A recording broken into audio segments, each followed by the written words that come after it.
ஆதிபாரதி சீரியலில் பார்ட் 1க்கான சூப்பரான அதிரடியான எபிசோடு வந்திருக்குன்னே சொல்லலாம். அதுக்கு முன்னாடி வீடியோ பிடிச்சிருக்குன்னா வியூஸ் சரியாக போக மாட்டேது. உங்களுக்காக தான் வீடியோ போடுறேன். பிடிச்சிருக்குன்னா லைக் பண்ணிட்டு பார்த்தீங்கன்னா பேச கொஞ்சம் மோட்டிவேட்டிங்காக இருக்கும். ப்ளீஸ் சப்போர்ட் பண்ணுங்கள் ஃப்ரெண்ட்ஸ். இந்த பக்கம் ஆதிக்கிட்ட வந்து கையை பிடிச்சிக்கிட்டு பாரதி வந்து தயவு செஞ்சு எனக்காக இந்த ஒரு தடவை மட்டும் வந்து என்னை மன்னிங்க, இனிமேல் வந்து வாழ்க்கையில் நான் வந்து தப்பே பண்ண மாட்டேன் அப்படின்னு சொல்கிறப்ப, இங்கே பாருங்கள் பாரதி, நான் ஒரு விஷயம் சொல்கிறேன், நல்லா புரிஞ்சுக்கங்க. இப்போ நான் உங்களை வந்து ஏற்றுக்கிட்டா கூட வாழ்க்கை பூரா வந்து நீங்கள் சந்தோஷமாக இருப்பீங்க. அதுக்கப்புறமா வந்து நமக்கு இருக்கிற 2 பசங்களும் வந்து நிம்மதியாக இருப்பாங்க. அதே மாதிரி நான் மட்டும் சந்தோஷமாக இருப்பேன்னான்னு கேட்டிங்கன்னா, என்னால் வந்து அதுக்கு பதிலே கிடையாது. என்னுடைய சந்தோஷம் எல்லாமே மகிழ்ச்சி எல்லாமே என்னோடய அம்மா தான்.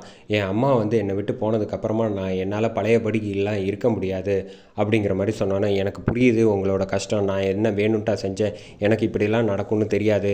எனக்காக வந்து ஒவ்வொரு தடவையும் நீங்கள் நான் பண்ணுற தப்பை எல்லாத்தையும் மன்னிச்சிங்க. ஆனால் இந்த ஒரே ஒரு தடவை மட்டும் என்னை மன்னிச்சிருங்க.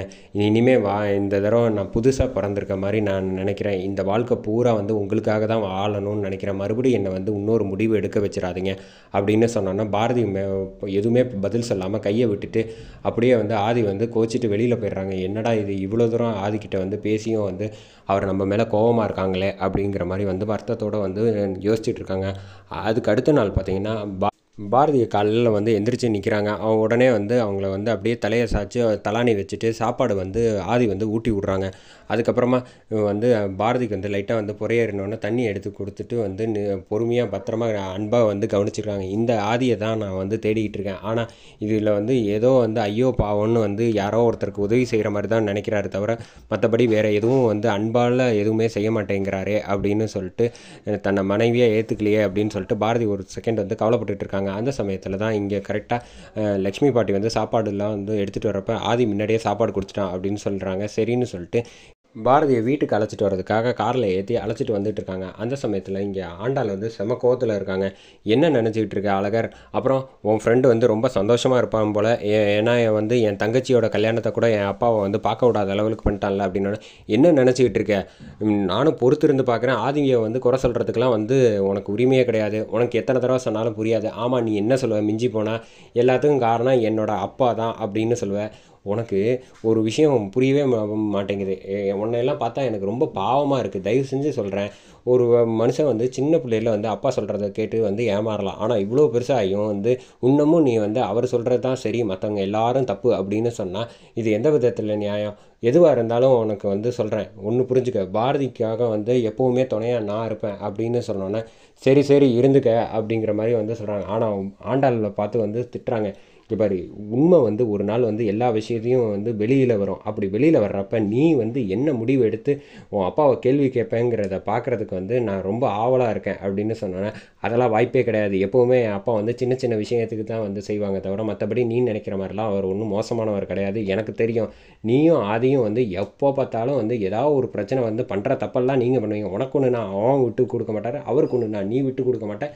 நீங்கள் 2 பேரும் வந்து ஜோடி போட்டுக்கிட்டு என் அப்பாவை எதிர்த்து நிற்கிறீங்க.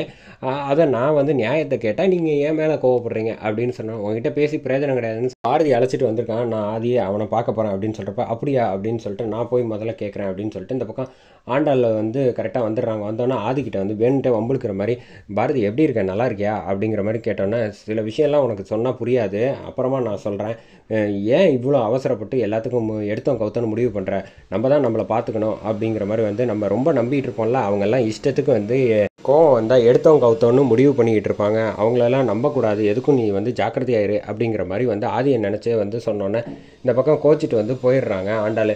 அந்த சமயத்தில் வந்து பாரதி வந்து அவள் ஏதோ என் மேலே உள்ள பாசத்தில் வந்து மன்னிப்பு கேட்குறா அப்படின்னு சொன்னோன்னே, பரவாயில்ல பரவாயில்ல, ஆண்டாள் வந்து தன்னோட ஃப்ரெண்டுக்காக வந்து பாசமாக வந்து பேசுகிறத என்னால் புரிஞ்சிக்க முடியுது.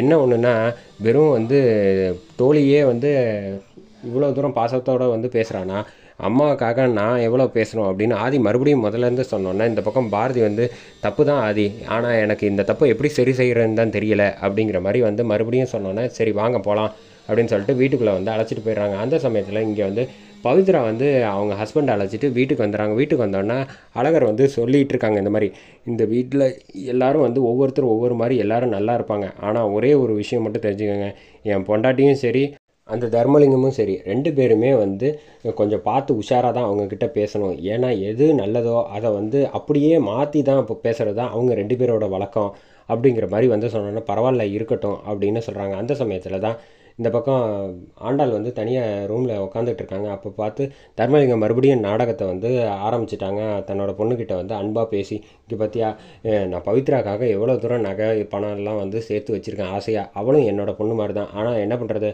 அவளுக்கே வந்து என் முன்னாடி வந்து கல்யாணம் பண்ணணுங்கிற ஆசையே இல்லை. ஆனால் என்னை எல்லாருமே ஒதுக்கி தான் வைக்கிறாங்க. நான் அப்படி என்னதாம்மா பாவம் செஞ்சேன், நல்லது செய்யணும்னு நினைக்கிறது ஒரு தப்பாமா அப்படிங்கிற மாதிரி ஆண்டாள் கிட்ட சொல்லிகிட்டு இருக்கப்ப, விடுப்பா எதுவாக இருந்தாலும் நான் பார்த்துக்கிறேன் அப்படின்னு சொல்லிட்டு அந்த நகை பெட்டி எல்லாத்தையும் எடுத்துகிட்டு வந்து எல்லார் முன்னாடி வந்து அழகர் முன்னாடி வந்து வைக்கிறாங்க. வச்சுட்டு, பவித்ரா என்னமோ பேசுகிற, அப்பா உன் மேலே வந்து பாசமே கிடையாதுன்னு பார்த்தியா, உனக்காக எவ்வளோ நகை பணம் இதெல்லாம் வந்து சேர்த்து வச்சுருக்காரு, நீ அவரை போய் வந்து இந்த அழகர் கூட சேர்ந்துட்டு ஆதி கூட சேர்ந்து இப்படிலாம் பேசிக்கிட்டு இருக்கே, இதெல்லாம் எந்த விதத்தில் நியாயம் அப்படிங்கிற மாதிரி வந்து அந்த பக்கம் சத்தம் போட்டுக்கிட்டு இருக்காங்க. இங்கே பாருக்கா, உனக்கு அப்பாவை பிடிக்குன்னா நீ அதோட வச்சுக்க, என்கிட்டலாம் அந்த ஆளை பற்றி பேசாதன்னு பவித்ரா வந்து நேருக்கு நேர் திட்டுறாங்க. அதோட பரபரப்பாக வந்து பார்ட் 1 முடியுது.